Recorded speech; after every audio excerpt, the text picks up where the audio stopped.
There are three forces in this universe that, if understood and applied, can make a man immune to defeat, resilient to betrayal, and indestructible in the face of failure. These three secrets are not written on billboards, they are not trending on the lips of shallow influencers, and they will never be sold to you in a three-step video course. They must be earned. They must be discovered within. And once found, they must be guarded, for they are dangerous to those who remain asleep, but they are divine weapons to the man who has awakened. I do not speak to the crowd, I speak to the few who are done chasing applause, the few who are tired of emotional chaos, the few who no longer wish to be enslaved by impulse, by fear, by opinion, the few who have looked into the mirror and decided, enough. If that is you, then listen as if your life depends on it, because in many ways it does. The first secret is this. Emotional detachment is not a personality trait, it is a power source. The world has taught you to wear your emotions on your sleeve, to be vulnerable, to express yourself.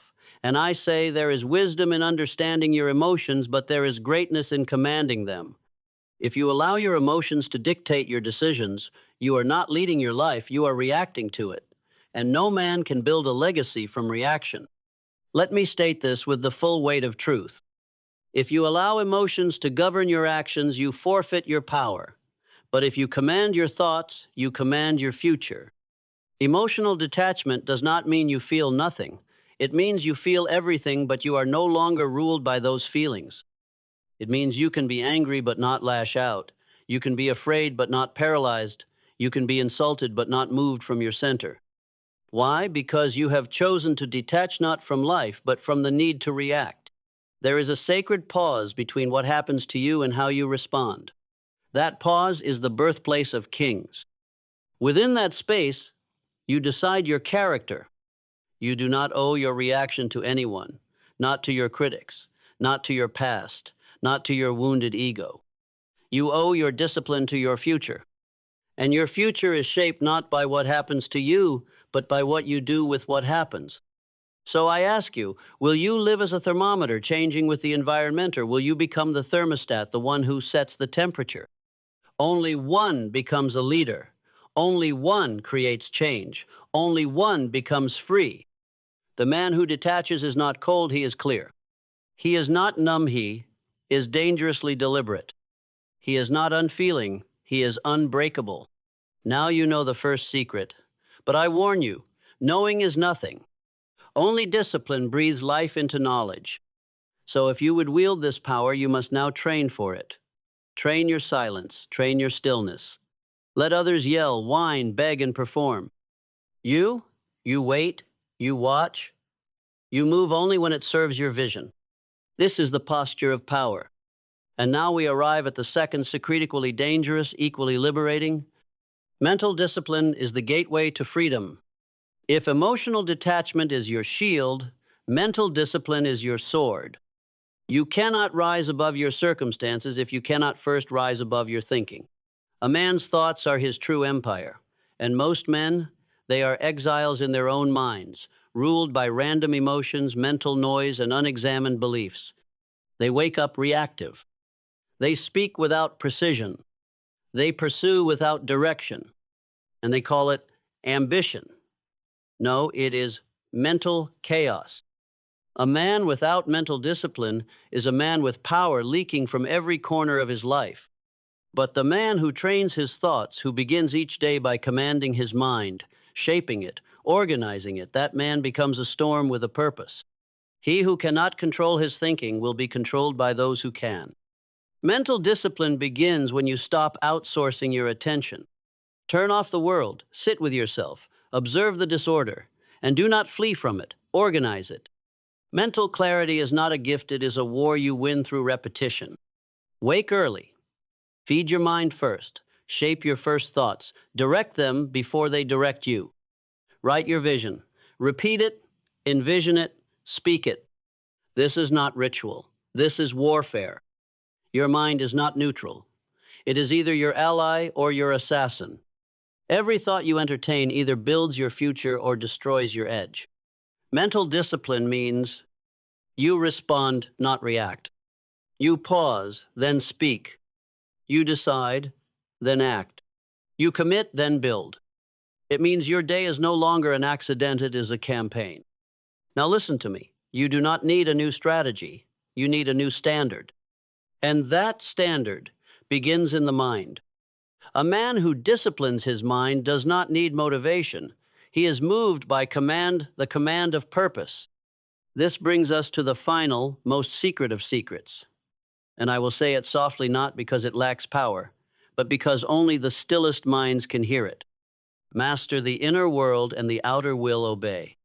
You are not here to fix the world. You are here to master yourself, and by doing so, the world will begin to reshape around you.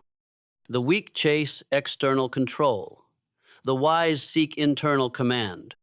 Most men try to change circumstances before they change patterns. They try to fix relationships before they fix emotional addictions. They try to chase peace while refusing to tame the chaos inside. But the man who goes inward, who creates order, clarity, and strength within, finds that his entire life begins to reflect that same order. Your speech will sharpen. Your steps will align. Your energy will shift. Not because you tried harder, but because you finally aligned. This is the truth no one tells you. The world responds not to what you say, but to what you are. Your outer world is nothing but a mirror of your inner state. So if your world is chaotic, look inward. If your relationships are filled with drama, look inward. If your finances, your health, your peace, your power are inconsistent, stop blaming and go inward. Fix the leaks in your thinking. Silence the noise in your mind. Clarify your purpose until it is louder than your doubts. Then speak. Then act. Then lead. And watch how the universe begins to align around your internal government. That is the final secret. That is the throne. That is the gate few ever pass through. But you, my friend, you have been brought here for a reason. These are not tips. These are ancient weapons buried beneath noise, ignorance, and weakness. If you would rise above the masses, you must now become a student of emotional detachment, a disciple of mental discipline, and a master of your inner dominion. Keep these secrets to yourself, not out of selfishness, but out of sacredness. The world does not need more words. It needs more examples. Be that example. Lead without shouting. Move without approval. Speak without fear. Build without hesitation. And live fully awake, internally aligned, and utterly untouchable. You now hold 3 secrets in your hand: emotional detachment, mental discipline, and mastery over the inner world. But secrets do not grant power. Only practice. Daily, deliberate, often lonely, forges power into character. You must now become not a collector of ideas, but a commander of them. Let me give you the first shield of mastery. Definiteness of purpose is the engine of all control. The man who is unclear in purpose will always be hostage to his emotions. He will speak to be liked. He will act to be noticed. He will chase approval, not outcomes. Why? Because he is floating. He is unanchored. He has not yet declared what he truly wants. And until you declare your aim, your emotional system will always outrank your logic. Let me say it plain. Emotion thrives in confusion, but purpose eliminates confusion. If you want power over your thoughts, you must give them something definite to serve. Your purpose is not a dream. It is not a wish. It is not a soft goal scribbled in a journal. It is a commanding foreseeifier so clear that it orders your emotions into submission. Without it, you will be reactive. With it, you become dangerous. So define your purpose. Speak it aloud. Write it daily. Let it become the axis upon which every word, every action, every decision spins. From this place, you will not need to try to detach emotionally because you will have already decided what matters. That decision creates silence. That silence creates control, and that control creates peace, not the peace of comfort, but the peace of mastery. Let me now reveal to you what almost no one will ever say, because most are too distracted to even notice. Most people do not think, they remember and react. They remember what was said to them as a child. They remember what failure felt like and relive it before trying again. They remember who doubted them and argue with ghosts that don't even exist anymore. And in that loop, they react. They don't pause. They don't plan. They don't create. They react to remembered pain, to inherited fear, to secondhand insecurity, and they call it intuition. No, my friend, true thinking is not emotion. It is clarity under fire. It is quiet logic beneath noise. It is the sword of accurate thought slicing through emotional fog. You want to change your life? Then you must think with discipline. When you feel angry, think. When you feel afraid, think. When you feel like lashing out, think. When you want to explain yourself, think. Do not be like the world that reacts, that apologizes later, that swims in regret. Be the man who pauses, thinks, and moves with finality. This is not coldness. This is control, and control is freedom. Now, you must anchor that freedom with this law. Every word you speak conditions the mind. Most people believe they are just talking. They don't realize they are programming their subconscious with every sentence. When you say, "I'm so tired," you become more tired. When you say, "I'm bad with money," your subconscious obeys and sabotages your wealth. When you say, "I can't help it," you lock yourself in a prison of powerlessness. Your words are not observations, they are orders. The subconscious does not understand sarcasm. It does not question you, it obeys. So if you say something often enough, with enough emotional energy, it becomes reality. You want to be emotionally detached? Then stop speaking as if you are enslaved to your emotions. Say, "I remain calm under pressure. I lead my emotions, they do not lead me. I am composed, focused, and deliberate in all things. I am not here to react, I am here to respond with power." Say these things not once, but until your inner world believes them, until the tone of your speech becomes the tempo of your life, until your self-talk is no longer a whisper of weakness, but a trumpet of clarity. Understand this. The way you speak to yourself in silence will determine how you speak to the world in conflict. Change the former, and the latter becomes unshakable. And now we go deeper. There is a principle I call the law of emotional replacement. You cannot remove emotion. Emotion must be replaced. Just as darkness is not remove, it is replaced by light. So too must your emotional reactivity be replaced not with numbness, but with intention. You must choose in advance what emotion you will adopt in place of fear, anger, doubt, shame. Let me show you how. When fear arises, replace it with curiosity. When anger arises, replace it with understanding. When doubt arises, replace it with preparation. When shame arises, replace it with responsibility. This is not denial. This is redirection. It is mental aikido. Weak men try to suppress emotion. Strong men channel it. They do not fear their feelings. They lead them like a general leads his army not into chaos, but into conquest. Now understand this truth. Every emotion you feel is a request for direction. If you do not lead it, it will lead you. You are not here to be led. You are here to lead first yourself, then others. And emotional leadership begins with this principle. Stillness is strength. We live in a world that mistakes noise for knowledge, volume for value, and speed for success. But in the minds of masters, stillness is where power sharpens itself. A calm man is not boring his calculating. He listens while others speak. He waits while others fumble. He strikes only when the outcome is ready. And because of this, he speaks less but is heard more.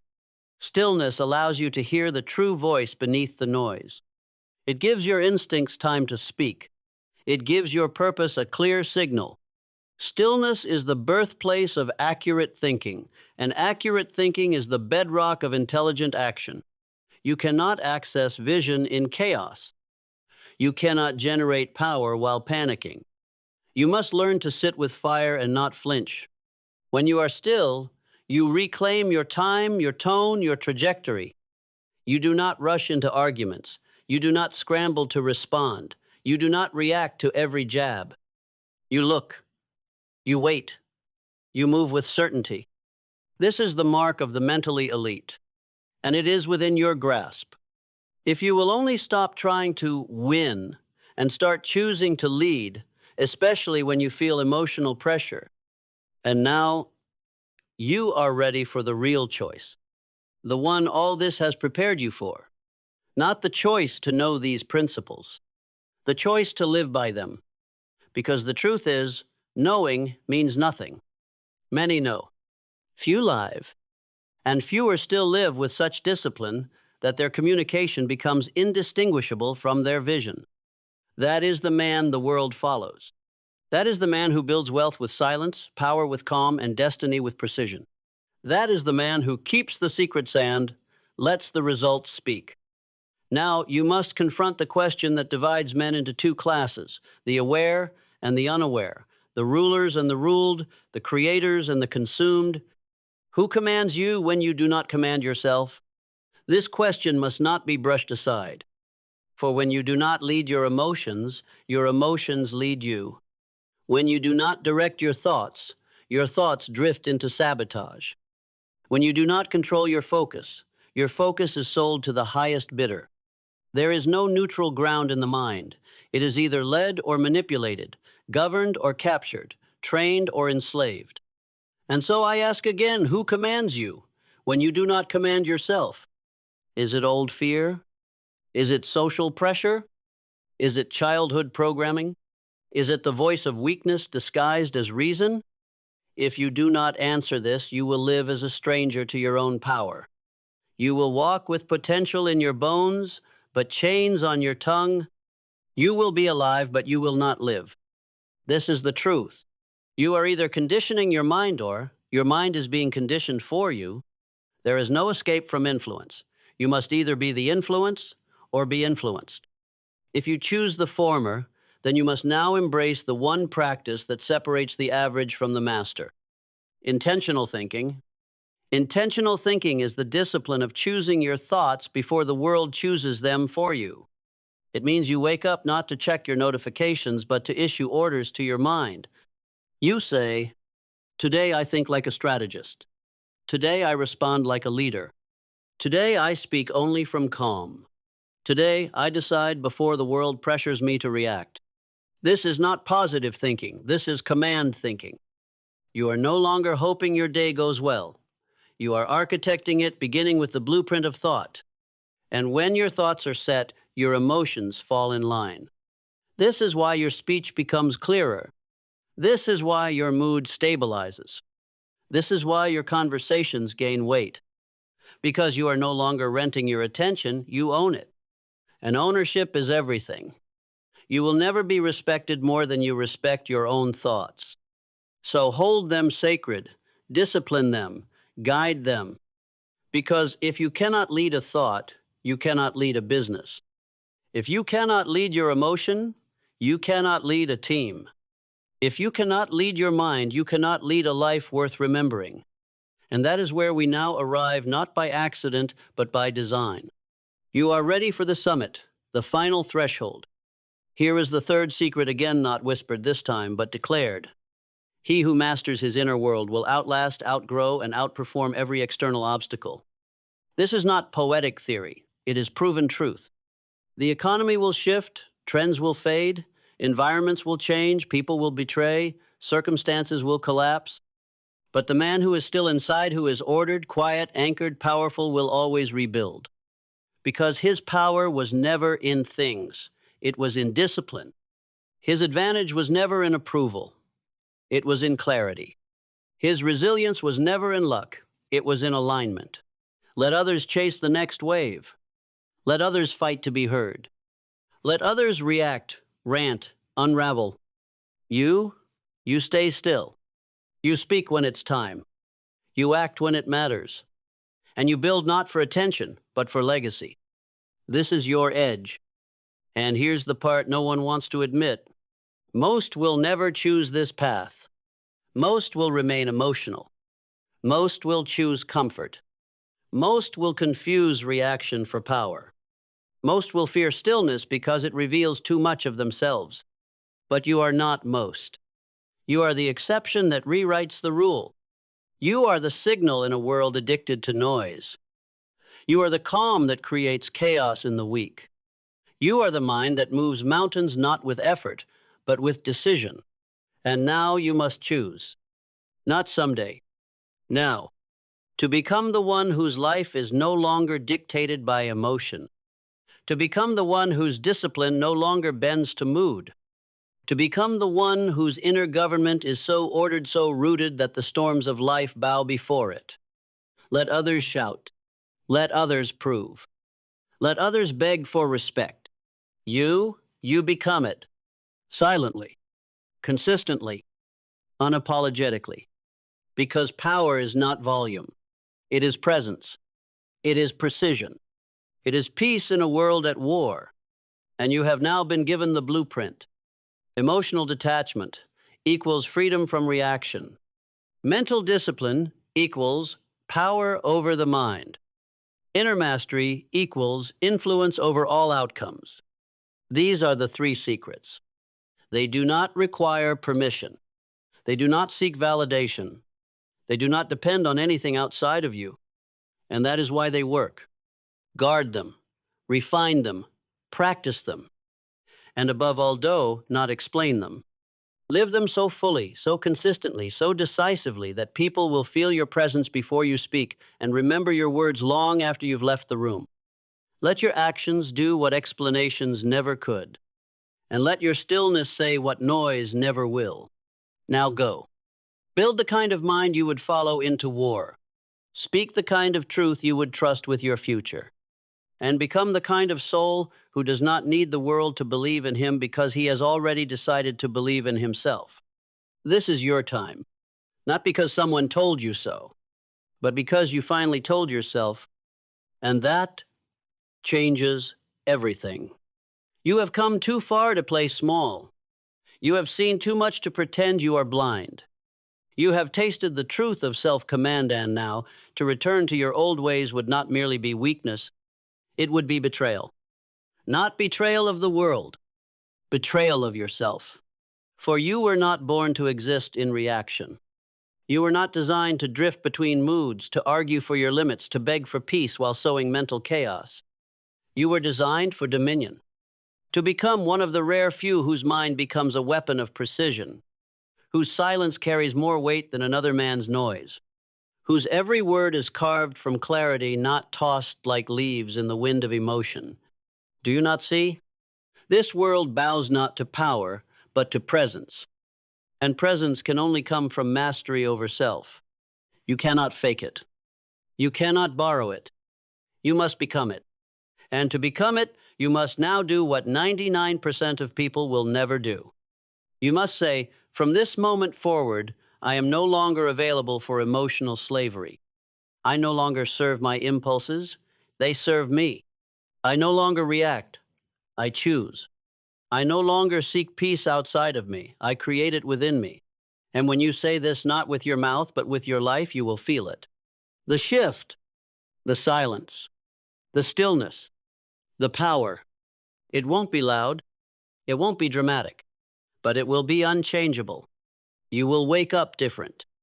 You will move through rooms with purpose. You will speak with fewer words, but those words will land like thunder. People will feel it before they can explain it. They will ask what changed. They will say you're calmer, more focused, unshakable. But you will not answer. Because how can you explain to a man addicted to reaction what it feels like to be free? How can you explain to a world on fire what it feels like to become the eye of the storm? You cannot, and you don't need to, because you will no longer need to be understood. You will be too busy building the future you no longer apologize for. You will no longer need applause. You will no longer chase permission. You will no longer depend on the approval of minds more chaotic than your own. You will have become something far more rare. You will have become sovereign, and that is the highest form of wealth. Sovereignty of the mind, of the tongue, of the tone, of the decision. No one can give it to you. No one can take it from you. And once you have it, you become unstoppable. Not because you're perfect, but because you are no longer owned by anything outside of you. And that, my friend, is where real power begins. It begins not in money. not in success, not in titles. It begins in the moment a man stands alone, looks at the battlefield of his own mind, and says, I no longer run. I no longer react. I lead. And from that moment on, nothing is ever the same. Because now the world no longer dictates your worth. You do. The moment no longer dictates your behavior. You do. The outcome no longer defines your identity. You do. And that is what this entire journey has been about. Not achievement, but alignment. Not performance, but possession of self. Not applause, but awareness. You came here to remember who you are. And now that you know, you must never forget again. So leave this moment not with emotion, but with execution. Not with excitement, but with edicts you will live by. You do not need more information. You need to decide. That decision is your birthright. And now it is your responsibility. So draw the line in your mind, cross the threshold, and never return. Because once you have seen the power of a trained mind, you can no longer accept the chaos of an undisciplined one. And once you have felt the fire of inner command, you would rather walk alone in silence than scream for attention in a crowd that has no power to give you. This is your rebirth. This is your coronation. This is the moment the old version of you descend, the real one takes the throne. So rise with your silence, with your stillness, with your standards so high they terrify your former self. Let the world wonder what happened to you.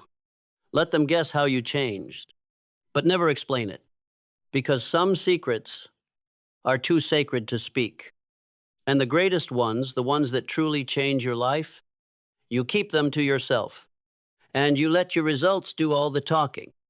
You stand today on sacred ground not because of where you are, but because of what you are capable of becoming. There are no accidents in the universe. There is only thought and the results it produces. Everything that has ever been accomplished, every great structure, every monumental achievement, every empire that was raised from the soil of obscurity began with a single decision, forged in the furnace of thought.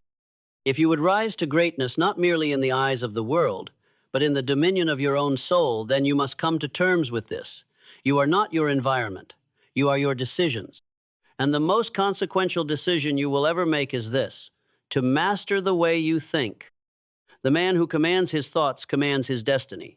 The man who does not is a slave not to others, but to the storm within his own mind. Let us speak plainly. Let us cast away the shallow masks of modern comfort and speak as men once spoke, when principles mattered more than applause. I do not come to flatter you. I come to awaken you. And the first awakening must be this: until you master emotional detachment, you will remain a prisoner of reaction. Most people live not by reason, but by habit, not by principle, but by pressure, not by design, but by drift. They are pushed by fear, pulled by approval, enslaved by the moods of the moment. Their minds are not kingdoms, they are battlefields overrun by emotion. And what is emotion if not thought in motion? You cannot master emotion by suppressing it, but you can master it by directing it. But first, you must remove emotion from the throne. If you allow emotions to govern your actions, you forfeit your power. But if you command your thoughts, you command your future. The man who is angry has already lost. The man who is afraid has already retreated. The man who must be liked has already been conquered. You cannot be trusted with success until you no longer need praise. You cannot build anything that lasts until you build it upon the rock of mental stability.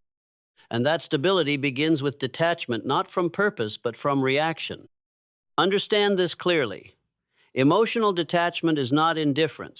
It is clarity. It is the disciplined refusal to let temporary emotion dictate permanent decision. Most people react. The great ones respond. To react is to be ruled. To respond is to rule.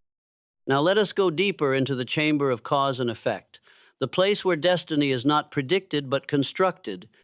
Every thought you think is a seed. Every belief you hold is a blueprint. Every habit you keep is a vote for the man you are becoming. The mind is not a mirror, it is a magnet. It does not reflect reality, it attracts it. If you think chaos, you will see chaos. If you think in terms of defeat, your actions will bend toward failure. If you think like a victim, life will deliver evidence to support your belief, not because life is cruel, but because thought is law. Your outer world is nothing more than the flowering of your inner commitments. So I ask you, what thoughts have you been planting? What philosophy has governed your days? Have you chosen your principles or merely inherited them? Have you built your beliefs or borrowed them? You see, most men do not think. They remember, they repeat, they mimic, they consume ideas, but they do not construct them. But you must become different. You must think with rigor. You must examine every assumption. You must build your mind as a master architect builds a city, with vision, with calculation, with unyielding standards. Let me now give you a truth most men will never hear in their lifetime. Until you develop a definiteness of purpose, your mind will be a tool used by others. Wanderers are manipulated, drifters are distracted, but the man who knows what he is building cannot be moved. He may be delayed, but he cannot be derailed. He may be doubted, but he cannot be defeated. Definiteness of purpose means you have made a final decision. It is no longer a wish. It is a vow. It is written in fire across your nervous system. It wakes you before dawn. It defies fatigue. It outlasts discouragement. If you have not decided, then life will decide for you. But once you decide and mean it, then everything begins to rearrange. The mind becomes a laser. The emotions become obedient. The days become weapons of creation. And distractions begin to fall away like dead leaves in autumn. Once purpose is clear, discipline becomes joy. Once identity is rooted, effort becomes instinct. And what is discipline? It is the soul's refusal to negotiate with weakness. Let no one lie to you. There are no great men without discipline. Talent without discipline is a candle in the wind. Passion without discipline is an engine with no wheels. Intention without discipline is a whisper in a storm. Discipline is not merely repetition, it is repeated alignment with purpose. It is not enough to work hard. The man who digs a ditch in the wrong direction works just as hard as the man who digs it toward treasure. But only one becomes wealthy. Discipline is directed will. It is your will pointed like an arrow at your highest aim. And to aim, you must think not casually, but with accuracy. Accurate thinking is the ability to separate fact from opinion, truth from tradition, evidence from emotion. The man who thinks accurately is invincible, not because he is always right, but because he knows when he is wrong and corrects it quickly. You see, failure does not destroy the accurate thinker, it educates him. Emotion ruins the average man, but the disciplined man studies his emotion like a scientist studies weather. He does not deny the storm, he navigates it. The man who navigates storms becomes a builder of nations. The man who curses storms becomes a casualty of chance. I say again, the way you think shapes your destiny. And now you begin to see destiny is not mystery, it is design. It is the direct consequence of thought aligned with purpose, directed by discipline, detached from reaction, and delivered with consistency. He who builds this way silently, steadily, and without applause cannot be stopped. Not by failure, not by delay, not by criticism, not even by the passing of time. Because he has made one sacred decision. I will become the master of my mind, and in so doing, I will shape my future. Every man who has risen from obscurity to power has first won a battle. Most people never see the battle to take control of his inner world. If you would join this league, this quiet brotherhood of builders, thinkers, conquerors of self, then you must master the principle I now unfold. The mind is a workshop. You are the foreman. The thoughts you allow are the blueprints. The habits you permit are the tools. The results you produce are the structure. There is no neutrality, there is no pause. Your mind is working every hour, every moment, either toward your advancement or toward your erosion. And the average man? He surrenders the gate to anything that knocks. He lets fear enter and make itself at home. He lets resentment unpack its luggage. He lets doubt build an altar in the center of his imagination. And he wonders why he cannot build success on such sacred ground. But you, if you are to rise, must become ruthless with your inner environment. Guard the gate of your mind like a soldier guards a fortress. Permit no thought that weakens your clarity. Entertain no emotion that clouds your vision. Accept no excuse, no rationalization, no internal voice that contradicts the identity you are forging. Let us now introduce a forgotten law, one so powerful, so absolute, that every man who has bent history to his will has, whether consciously or not, obeyed it. The law of mental neutrality. This law states, the moment you allow yourself to be emotionally disturbed by the outer world, you abandon the power to shape it. You cannot create while you are reacting. You cannot build while you are battling shadows. You cannot rise while your focus is chained to people, events, and conditions outside your command. Mental neutrality does not mean apathy. It means dominance. It means you respond, never react. It means your emotions are fuel, not fire. It means you remain unmoved, not because you do not care, but because you care too much to be thrown off your axis by every gust of wind. Now pause. Look back over your life. How many decisions did you make from impulse, from fear, from approval seeking, from anger, from fatigue? Each one was a tax on your future. But now you know better. And the moment a man knows better, he is responsible for doing better. So I say to you, from this day forward, no more casual thoughts, no more unexamined emotions, no more internal drift. You will sit upon the throne of your mind, and you will rule not once, not sometimes, but constantly. This is not theory. This is law. You must no longer hope for success. You must train for it. As an athlete trains his muscles, so must you train your focus. As a general trains his men, so must you train your reactions. As an architect trains his hand, so must you train your decisions. There can be no empire until there is an inner order. And what, you may ask, does this order look like? It looks like this: thoughts chosen, not inherited; feelings examined, not obeyed; habits designed, not drifted into; purpose defined, not imagined; attention directed, not stolen. This is the foundation of power. And with this foundation in place, we now come to one of the great truths hidden from the masses. Hidden not because it is secret, but because it is uncomfortable. You are not entitled to peace. You must earn it through mastery. Peace is not passive. It is the result of strength, inner strength. It is the absence of internal conflict, not the absence of external challenge. It is earned by the man who has subdued his ego, tamed his moods, and forged an identity that cannot be shaken by praise or blame. There is no peace without control, and there is no control without self-direction. Personal initiative, the power to act without being told, to move without permission, to create without applause, is the mark of every master. It is the rarest form of leadership, and it begins within. Do you understand the value of this? Most people wait for circumstances, they wait for signs, they wait for readiness, for clarity, for agreement, but you will begin now. You do not need conditions to align. You need only your mind to align. And how do you do this? Through one of the most potent forces known to man, autosuggestion. Yes, the language of the subconscious, the inner command, the daily recitation of who you are becoming. Your subconscious mind believes what it hears most often. It cannot resist repetition. It cannot argue with conviction. It becomes what you feed it, whether by design or by accident. Therefore, you must speak your destiny into the chambers of your own soul, not as a hope, but as a decree. Say it with me now, not out loud, but in the voice that carves mountains. I am the master of my thoughts. I direct my mind toward victory. I command my feelings to serve my mission. I act not from reaction, but from purpose. I do not drift. I decide. I do not fear. I focus. I do not hope. I create. Repeat this until your mind believes it.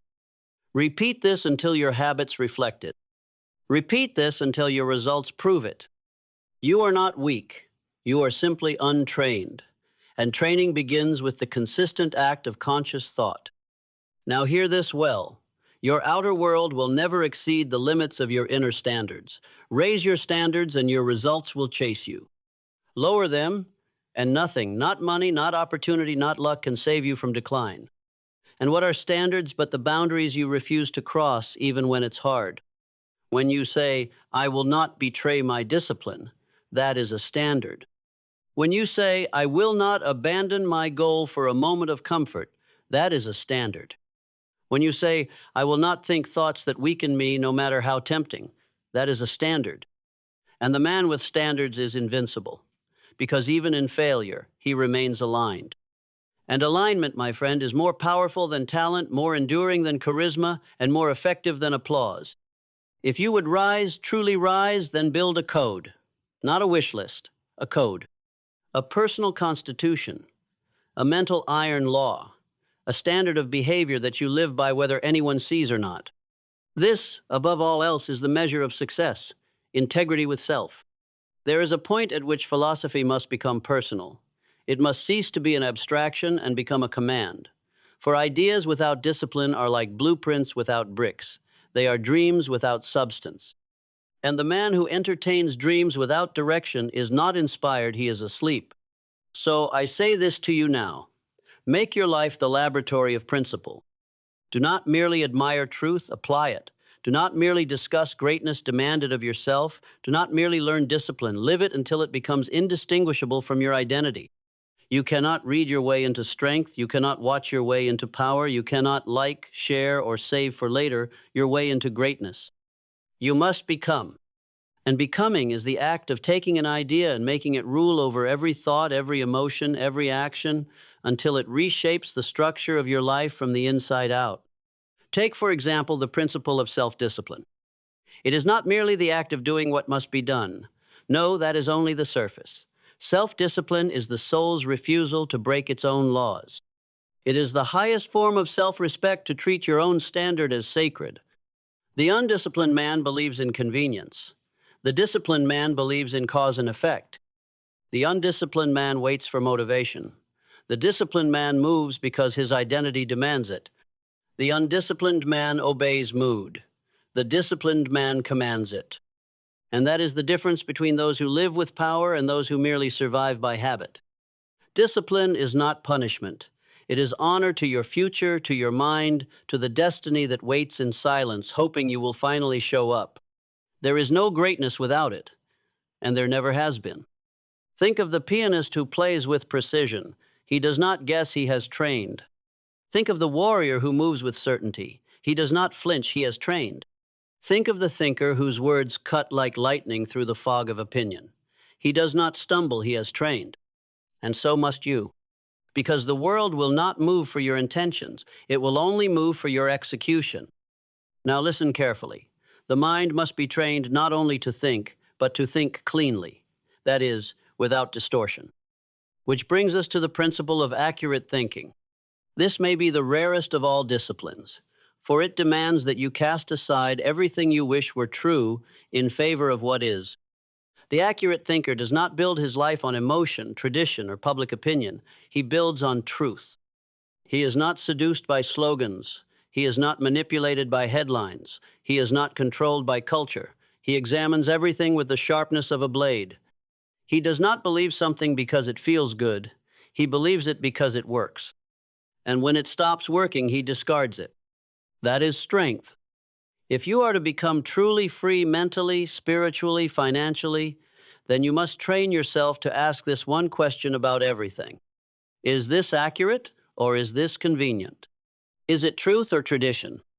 Is it evidence or echo? Is it discipline or distraction? Most men never ask. They accept, they adapt. They adopt the thinking of the crowd because the crowd is loud, and they fear silence. But you must love silence, because it is in silence that truth whispers. It is in solitude that clarity forms. It is in distance from the herd that vision emerges. And if you would lead in any field, in any life, then you must first learn to think alone, to stand with an idea long before it is fashionable, to hold a standard long after it becomes inconvenient, to speak with conviction not because it is popular, but because it is right. This is the courage of kings, and you must become one. Now, let us add another cornerstone, one that separates the common from the powerful. The principle of response over reaction. A man who reacts is no different than a leaf in the wind, directionless, dependent, and at the mercy of every passing breeze. But the man who responds is like the captain of a ship. He cannot control the sea, but he commands the wheel. He does not move because of emotion. He moves because of mission. Reaction is the child of ego. Response is the discipline of clarity. To respond, you must pause. You must think. You must own your space between stimulus and action. And in that space, you will find power. The man who has trained himself to wait 1 second longer than his emotion demands has already won the battle most never enter. That is the man who becomes unshakable, not because life is kind, but because he has become sovereign over the kingdom of his mind. Sovereignty is a word most have forgotten, but you must not. Because if you are not sovereign over your own attention, your own beliefs, your own state, then you are not free. You are merely managed by forces stronger than your will. And what is will, if not the bridge between who you are and who you can become? You must protect it. You must direct it. You must train it. How? By choosing every day. Choosing to rise early. Choosing to act without applause. Choosing to build when you feel like breaking. Choosing clarity over comfort. Choosing discipline over distraction. Each choice a brick, each brick a wall, each wall a fortress, and within that fortress, the future you were meant to build. You are not here to drift, you are here to direct. You are not here to hope, you are here to design. You are not here to feel good. You are here to become great. And greatness, as every man who has achieved it will tell you, is not a feeling.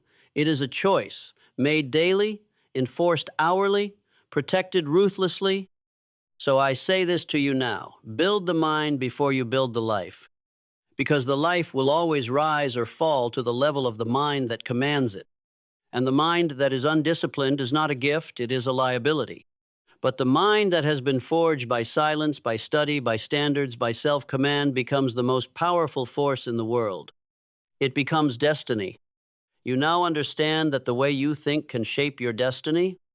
Not merely your career, not merely your finances, not merely your relationships. Your destiny? For thought is the first cause, and destiny is the final effect. Between the two lies discipline. Between the two lies detachment. Between the two lies decision. Most men drift through life asking the wrong question, what should I do? But the superior mind, the one destined to rise, asks, who must I become? Because action follows identity. Because results follow rituals. Because outer success follows inner supremacy. The man who knows who he is becoming never needs motivation. His clarity is fuel. His standards are structure. His self-concept is a compass that makes distraction impossible. You must now choose. Will you remain a visitor in your own mind, or will you govern it? Because make no mistake, your mind will be governed either by you or by every impulse, every complaint, every opinion, every lie, every limitation, and every excuse you inherited from people who never achieved what you are meant to become. But if you choose mastery, if you take command, then your life becomes a machine of power, quiet power, purposeful power, the kind of power that doesn't bark, it builds. This is not merely motivational rhetoric. This is metaphysical law. Thought plus, identity plus, discipline plus, direction, destiny. That equation cannot be cheated. You may lie to the world. You may manipulate appearances, but you cannot deceive the law of cause and effect. You cannot sow indecision and reap clarity. You cannot sow emotional chaos and reap calm achievement. You cannot sow distraction and reap destiny. The man who wins has trained for it. He has cut from his life every tolerance of weakness. He has murdered his excuses. He has crucified the version of himself that once begged for motivation, that once waited for signs, that once made peace with procrastination. And in its place, he has built a mind that obeys, that executes, that conquers. Now let us bring all this into razor-sharp clarity, for it is not enough to inspire the soul. The mind must be given a command. Here is your command. From this day forward, you are no longer allowed to wait. Not for support, not for clarity, not for courage, not for alignment, not for anyone's permission, not for life to get easier. You are done waiting. You are now deciding to train your mind every single day. deciding to speak to yourself with such authority that doubt flees at the sound of your voice, deciding to remove every excuse, no matter how clever, no matter how seductive, deciding to act not when you feel ready, but because you said you would. This is the difference between the ordinary man and the extraordinary mind. The extraordinary mind is a command center, not a complaint department. It does not ask, "How do I feel?" It asks, "What must I do and how fast can I begin?" It does not say, "I'll try." It says, "I've decided. I'm moving. Get out of my way." This level of inner command is not natural. It is forged. Forged in early mornings. Forged in silence. Forged in the loneliness of high standards. Forged in doing the difficult when no one is watching. Forged in showing up when everyone else has given themselves an excuse. And here's the ultimate truth, the one that separates the few who build empires from the many who build regrets. Once you take control of your inner world, the outer world must conform. Not immediately, not without resistance, but inevitably. Because the man who cannot be moved moves everything else. He does not need applause. He does not need visibility. He does not need to prove anything. Because he knows what most never discover, that the most powerful life is not the loudest, it is the most aligned. He is no longer seduced by results because he is obsessed with execution. He is no longer owned by outcomes because he has become the process. He is no longer controlled by feelings because he trained his identity to be greater than his mood. And now, at last, we arrive at the mountain's peak. Look down, if you will. You'll see the path you took, carved by thought, paved by choice, lit by the flame of discipline. And now look forward. What do you see? Possibility, order, power. Not because the world changed, but because you did. You finally understood that every man builds a kingdom either by default or by design. You chose design. You finally saw that the greatest battle is not out there, it is within. And you no longer feared that battle, you invited it. You finally realized that you are not at war with the world. You are at war with the weaker version of yourself. And you refused to lose. You sharpened your mind until it cut through doubt like a blade through fog. You disciplined your thoughts until chaos bowed before your command. You detached from emotion until the noise could not touch your peace. And now you walk differently. You speak differently. You think differently. And the world, though it doesn't understand you, respects you. Because you have done what few ever do. You have taken control of your inner world. You have mastered the one thing that matters, yourself. And because of that, you are now unstoppable.